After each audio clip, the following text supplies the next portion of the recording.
И троштините на Итроман Пео, чита Александар Станојков.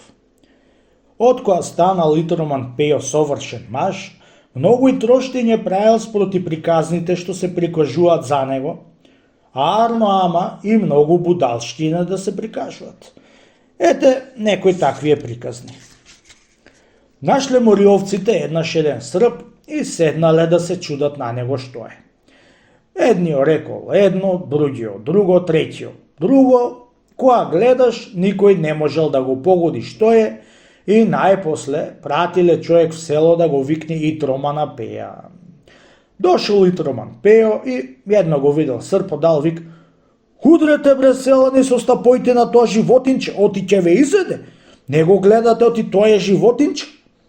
Кога чуле мориовците тој збор, на часо беше го удриле одземи со голема сила и рипнал српо на угоре, та за пакос беше му застанал на вратот од Итроман Пеја. Дал вик што го грло течи по селаните да го куртулисаат од житојадецот. "Ама бре браќа, куртулисајте ме од овој житојадец, оти ме изеде за врато." Свикувајќи така Итроман Пео по селаните, се исплашиле и сите се истаиле од него неколку чекори назад и уплашено му се пулеле како ќе го јади. При се што беше уплашен, Итроман Пео го вати српо со обете раце, со едната за рачка и со другата за сечило, та почнал да го трга наудолу, а не му текнувала да го крени на угоре и да го откачи од врато.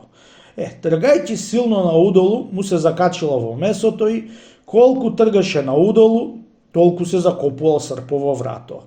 Липнало брате крв од вратот, од болештината викал што го грло течи по селаните да му се приберат до него и да го куртулисаат.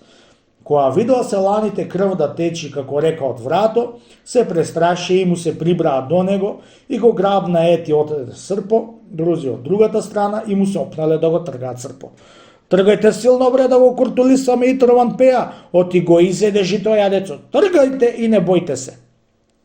Така велејќи си селаните шлибнале надолу што да можат и му ја пресекоа главата како некоја крастајца. Кога видоа тоа нешто селаните го стаија од страф и избегаа в село, да раскажаа на сето село. Отрчаа селаните да видат што е тоа проклето животно што го изеде Итромана Пеја. Кога ошле и го виделе српот, сите се созборувале и му легнале со секирите да го искршиле парче по парче. Го дигнале Пеја и ја го однеле на Пејојца. Пејојце, дали имаше Пејо глава, али немаше?" ја рекле. "Да не знаја дали имаше Пејо глава, балевци. Секој Великден купуваше по една валаничка, а за глава дали имаше не знам," му рекла Пејојца на селаните.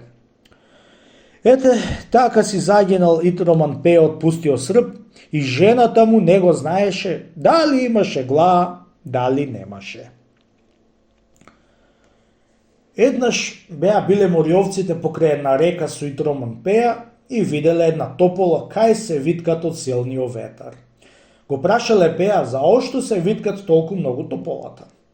Тој рекол: "Вода му се пие на тополата, затоа се витка толку многу." На тоа згора Мунасип се нашло да се качи Итроман Пео на тополата и да се вати за врвот, и после сите селани да се ватат еден за други за него, за да ја наведат тополата од врвот до вода и да ја напијат вода.